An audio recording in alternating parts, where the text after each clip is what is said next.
I'm here to talk to you about the timpani today. So this is the timpani. It is a percussion instrument, and many people like to think of it as a bridge between the percussion section and the bass instruments. Because the timpani is a series of kettle drums, so it is a percussion instrument, but it also plays pitches, so it is similar to bass instruments as well. Now, to create a good sound on the timpani, you want to make sure that you're hitting the drums a couple of inches from their edges. Or another way of looking at it would be right above the curvature on the bowl, where that begins. So around here maybe, right here. To grip the timpani mallets, there are a couple of different schools of thought on this. One of those is a German grip, like this. Another one is what we call a French grip, like this.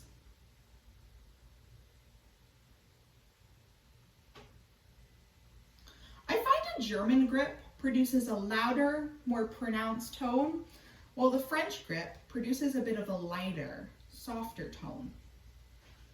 To make sure you get the best sound quality on the timpani possible, you want to make sure that your stroke is good. You're hitting the right beating spot, you're gripping the mallets correctly, and you're also stroking it correctly. So you're not just going to whack it with everything you can. That's not what we want to do. We just want to let the mallet drop and come back up like that. Bum, bum, bum, like that. And we're not just going to be playing one timpano or one single kettle drum. We're going to have to move around between a couple because composers like that sound. So to move between drums, you want to use your waist as sort of a swivel. Or in other words, you're not going to be drastically changing your position like this. That's not what we want. We just want to use our waist as a swivel to switch between the different drums, like this.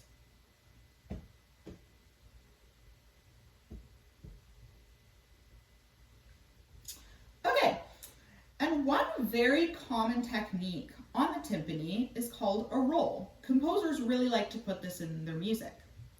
Now for the timpani, we use a single stroke roll. That is, we're just alternating our strokes between our hands, like this.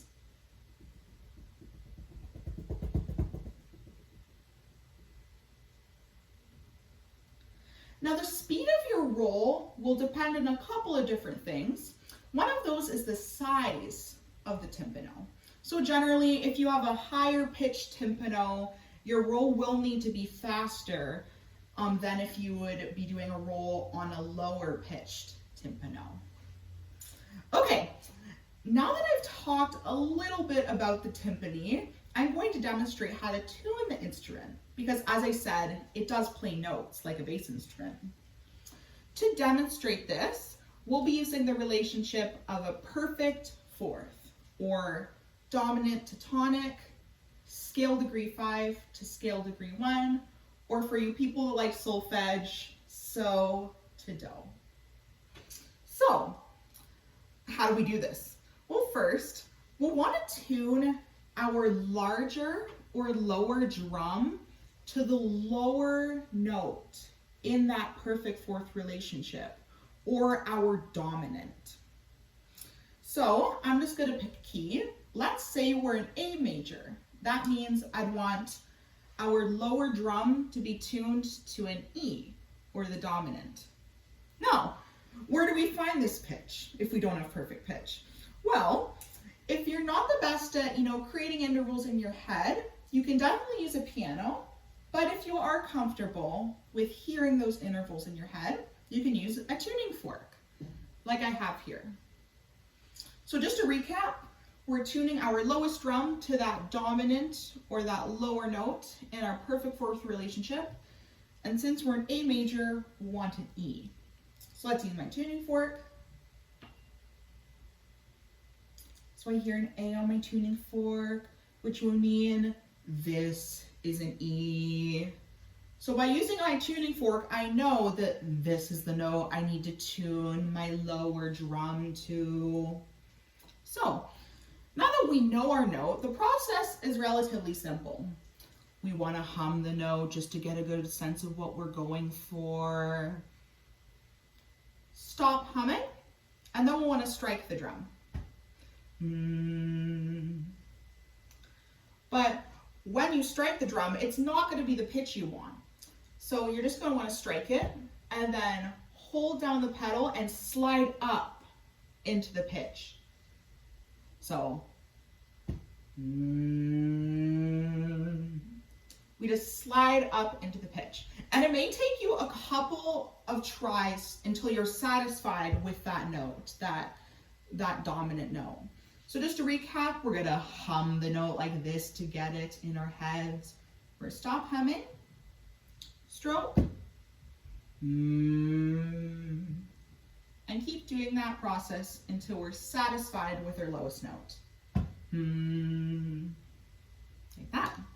Okay, so once we've tuned our lower drum that has that dominant or scale degree 5 in it, we need to tune our higher drum. We want that perfect fourth relationship.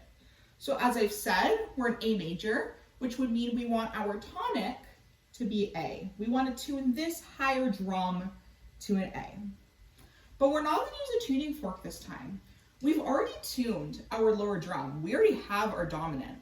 So if we just play this, da, then we know we want this to be an A.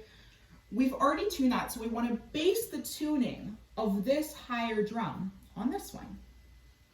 So if we play this, we know that's an E.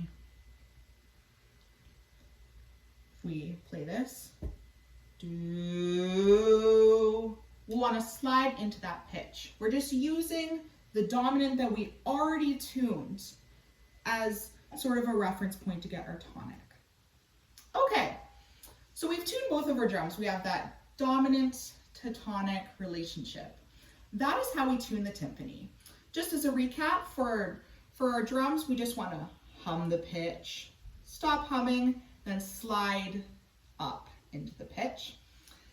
And, you know, specifically for the higher drum, when we're doing that perfect fourth relationship, we want to base the tuning of that on the lower drum. Just to make sure that your interval is in fact in tune.